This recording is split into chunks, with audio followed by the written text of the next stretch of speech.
Simple, functional, and fashionable.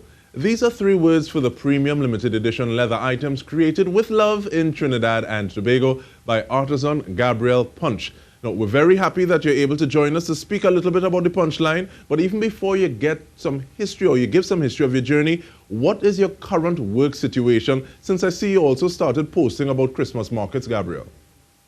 Yeah, I mean, I'm actually now in kind of the wind down stages of production. As my first market was Saturday gone, and my biggest market is this Saturday coming. So most of my production is already done, but I always kind of in between the weeks up until Christmas.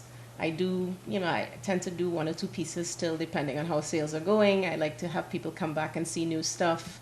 I'm pretty much booked up every weekend at markets till Christmas.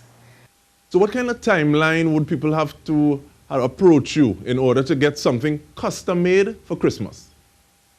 Okay, so in terms of Christmas time, during the Christmas season, I actually don't take Christmas orders because my focus really is on production, and I am not a machine, and I need every ounce of my time to focus on giving my clients as many options in terms of gifts as I can give them. So, trying to meet deadlines for Christmas orders is always a tough thing. So I prefer to just not take on any Christmas orders as to not disappoint anyone.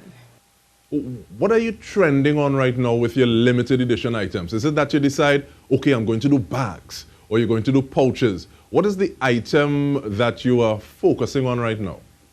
Oh, I mean, at no point in time do I focus on any specific item. I am very inspired by whatever I get a feel for, like for the first time this year, I was thinking of people in terms of what financial situations have changed over over this year. And I actually made key rings, which is something I've never made. But I tried to make more of a kind of, very elegant keychain, also very masculine keychain, so that I can appeal to both sexes. All the way up to luggage, even though nobody's traveling right now. But it's, I have a range of everything available because, as I said, I want to give my clients as many choices as possible. But I want to stay on that topic for a little. How do you decide this is what I'm going to make? Is it a matter of this is what I want to make, or this is what people are asking me for, or even if this is something that I can make at this point in time? Because I know that your talent and your craft will be evolving, so you may be a little more able to make a specific item at this point as opposed to a little while ago. Honestly, the process for me for creating and deciding what I make really speaks to me through the leather.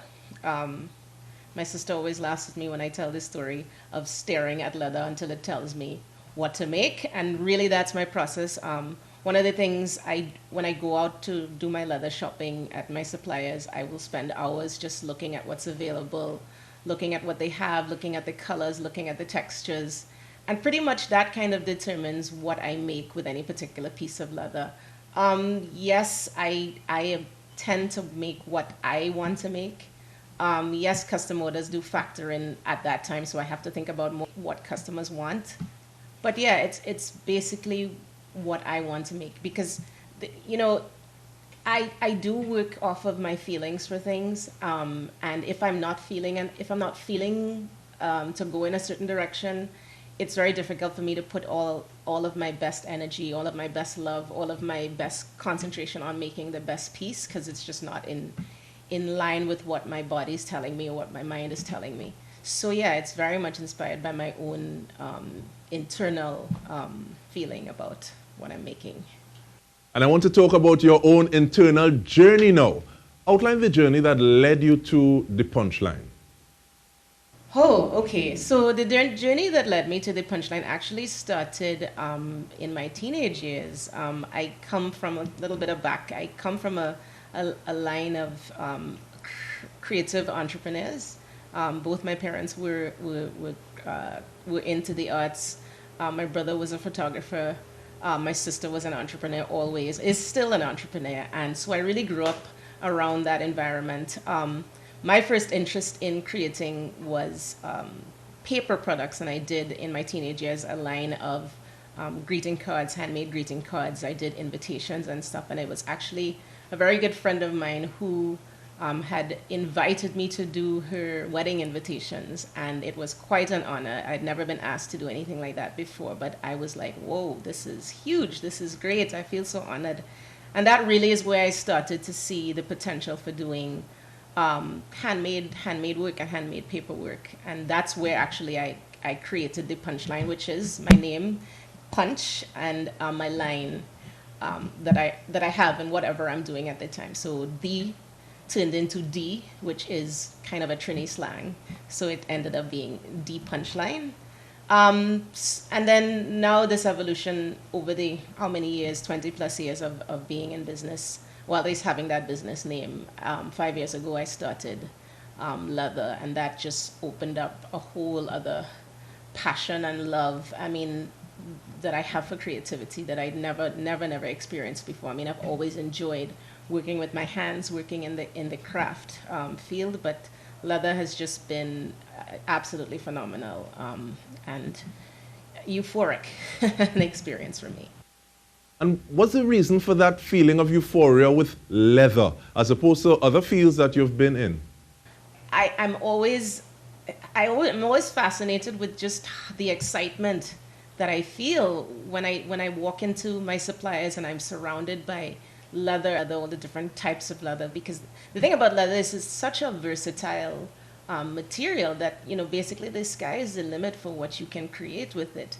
And I think because there is virtually no limit to my creativity when working with leather, that is what excites me, the limitless possibilities. So I'm not restricted to one thing ever. You know, if I want to make a keychain, if I want to make a pair of shoes, if I want to make a handbag, luggage, whatever. I think it's that unlimited possibility that really excites me about it.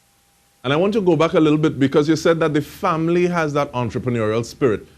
How important is it to you? Do you think it is to have that kind of background as opposed to having somebody say, you sure that's what you want to do? You sure that's safe, girl? No, I mean, I think it certainly has been really important. It's played a very important role in my growing up. My parents have always been very supportive.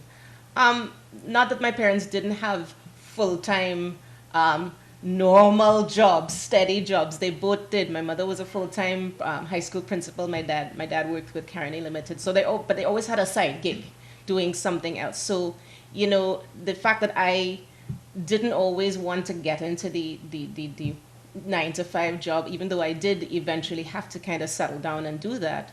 I think it's important to just have a supportive background, a supportive system in place. I don't think that everybody is cut out. Can I say that? I don't think that everybody is cut out to be an entrepreneur. I will tell you, it has been an immensely long journey for me to get to this point where I could actually walk away from that 9-to-5 job and do this full time. It is not for the faint of heart. That is no joke. I have had ups, I have had downs. I think I have built quite a resilience for the shortcomings, and certainly this pandemic has shown me the strength of my resilience. But yeah, I mean, I think believing in what you are trying to do, because if you don't believe in your product, you can't convince anyone else that this is something good that you're doing and something worth pursuing.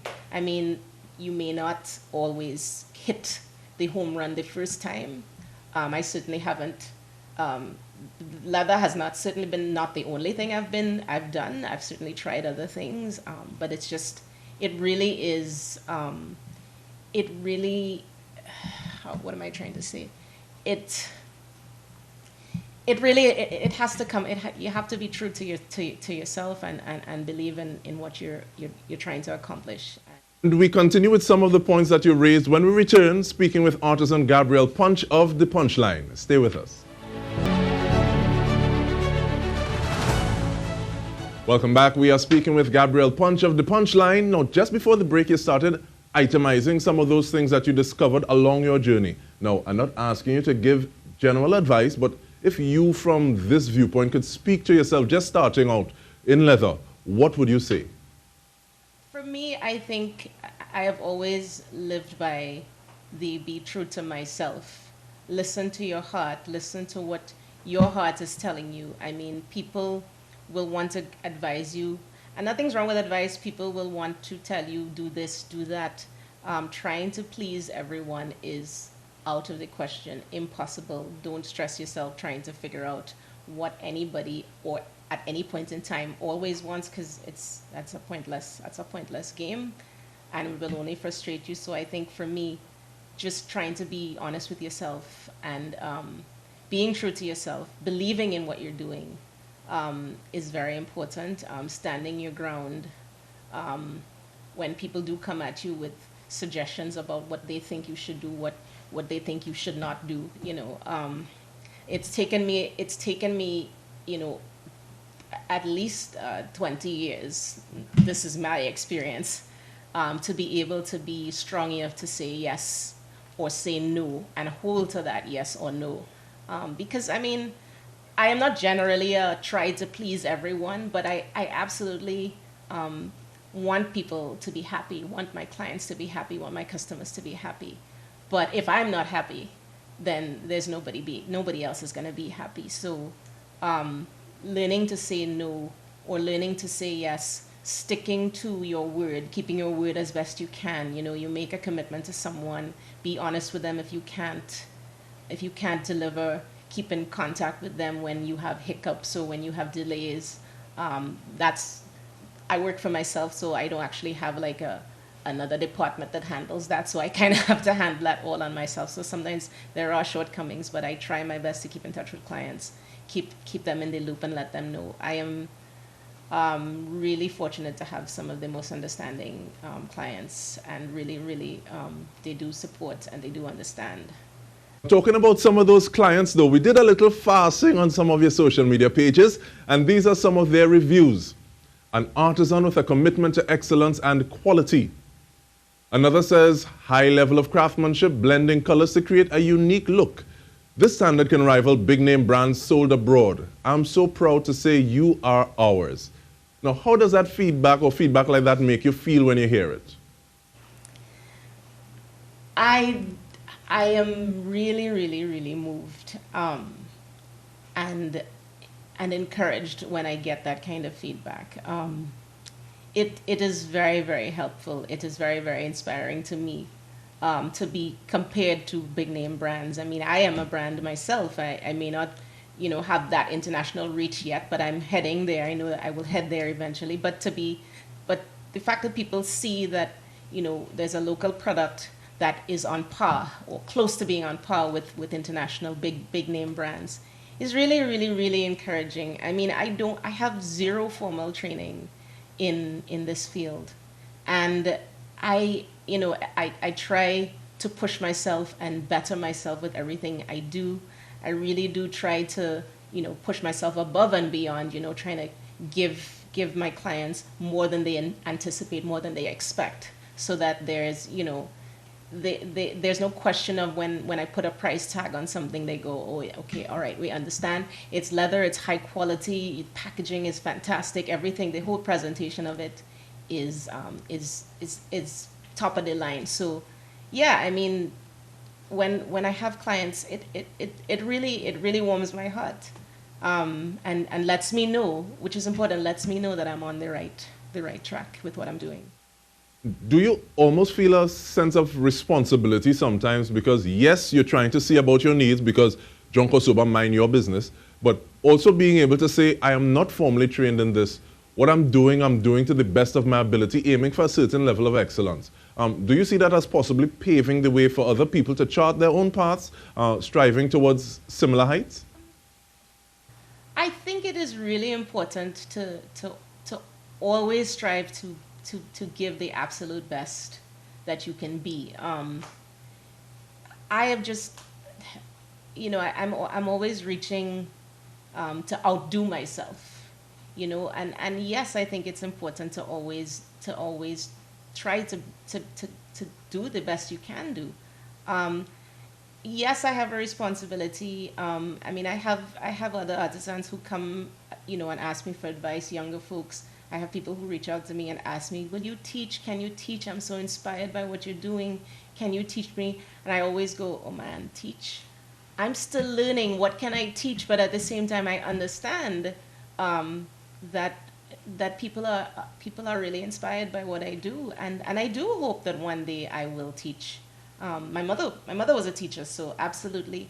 I always think I don't have the patience for it, but yeah, I would love one day when I feel confident enough to share, my full range of skills that I've kind of honed over the years. Definitely, I would try to teach. But yeah, I think I do have some responsibility to present a certain way to demonstrate how it's done to others who are looking in and others who may want to follow, not necessarily, as you said, in my footsteps, but, just the way of being an entrepreneur and making a successful business. Now, you say you're still learning. Where do you learn? Where do you get that info to say, I want to try that? Trial and error. YouTube, trial and error. Basically, honestly, I learn a lot from just trying things out.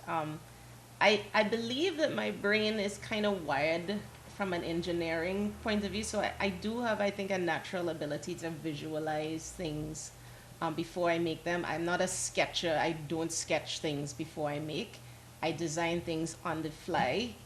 So I don't always know what something is gonna look like when I start doing it. I might have an idea that comes after the process, and then I go, damn it, I should have done that first, but then I have to undo and redo and try again, and which is all part of the fun, and which also makes me able to produce one-of-a-kind pieces, because I have no sketch that says I can go back and make that again. It really is a one-off. All my heart and soul went into this because I'm doing it really in my head. I'm seeing this in my head and then creating it. So yeah, trial and error has been the biggest teacher. If there are some things that I'm really unsure about, YouTube really is a fabulous learning tool. I also have the person who I first started getting my leather from. She's another leather handbag maker here. She is always on hand if I have a question, if I have a concern. So I call out to her on occasion as well.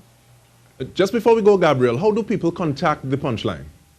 My presence right now is social media. I'm on Facebook, I'm on Instagram. People can direct message me on both of those platforms, or they can telephone me. So you can call me at 787-7704, and you can reach out to me and WhatsApp me, or whichever is convenient for you. But social media is the first line of contact right now. Gabrielle Punch, leather artisan, owner of Dpunchline, setting the bar high for work coming out of Trinidad and Tobago. Thank you so much. And on behalf of the entire news team, I'm DK Roster. Thank you for joining us. Have a good night.